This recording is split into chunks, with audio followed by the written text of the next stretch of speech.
সুপ্রিয় দর্শক, ইতিমধ্যে খুবই একটা সুন্দর একটা আপডেট আপনাদেরকে দেওয়ার জন্য ভিডিও বানানো। দেখুন, teacher recruitment board of Tripura থেকে আবারও কিন্তু একটি চাকরির মেরিট লিস্ট পাবলিশ করা হয়েছে। সেটা হচ্ছে কোন পোস্টে দেখতে পাচ্ছেন এখানে হচ্ছে selection test for physical education teacher, যেটা এসটিপিটির আন্ডারে 2024 হয়েছিল। সেটা কিন্তু যারা চাকরি পেয়েছেন তাদের কিন্তু মেরিট লিস্ট ইতিমধ্যে দিয়ে দেওয়া হয়েছে। তো সকলকে আমরা ত্রিপুরা একজন ক্রিকেটের পরিবার থেকে আপনাদের সকলকে জানাচ্ছি অনেক অনেক অভিনন্দন। আপনাদের ভবিষ্যৎ আরও উজ্জ্বল হোক, এটাই আমরা প্রার্থনা করি। তো দেখুন, এখানে যেটা দেখতে পাচ্ছেন এখানে 27/10/2025 এটা মেরিট লিস্ট পাবলিশ করা হয়েছে। যেমন এখানে দেখতে পাচ্ছেন প্রথম যার নাম রয়েছে, এখানে রেজিস্ট্রেশন নাম্বার রয়েছে রূপসী দেববর্মার নাম। তো ওনার টোটাল স্কোর হচ্ছে 133, ঠিক আছে, 133। তো এরকম করে আপনারা দেখতে পাচ্ছেন এখানে বেশ কয়েকজন চাকরি পেয়েছেন। যেমন আমরা নিচের দিকে যদি যাই তাহলে আমরা দেখতে পারবো কতজন টোটাল, এখানে ইন টোটাল কতজন চাকরি পেয়েছে এই পোস্টে।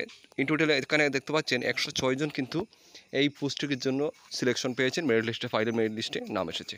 তো সকলকে আবারও ত্রিপুরা এক্সাম তরফ থেকে অনেক অনেক অভিনন্দন। আর এই সকল চাকরির জন্য যারা পোস্টের জন্য প্রিপারেশন নিচ্ছেন, আপনারা ভালো করে প্রিপারেশন নেবেন। অবশ্যই আপনারাও, আমরা আশা রাখছি একদিন এই জায়গাতে আপনারাও পৌঁছতে পারবেন যেভাবে ওনারা পৌঁছতে পারলেন। অবশ্যই নিজের উপর বিশ্বাস রাখবেন, নিজের পরিশ্রমের উপর বিশ্বাস রাখবেন এবং সঠিকভাবে সঠিক গাইডলাইন্সে আপনারা প্রিপারেশন নেবেন। তাহলে আপনার সাকসেস কেউ আটকাতে পারবে না।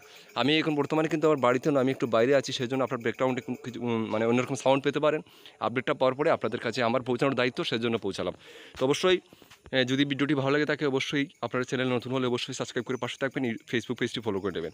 সবাই ভালো থাকবেন, দেখা হচ্ছে নেক্সট ভিডিওতে। জয় হিন্দ।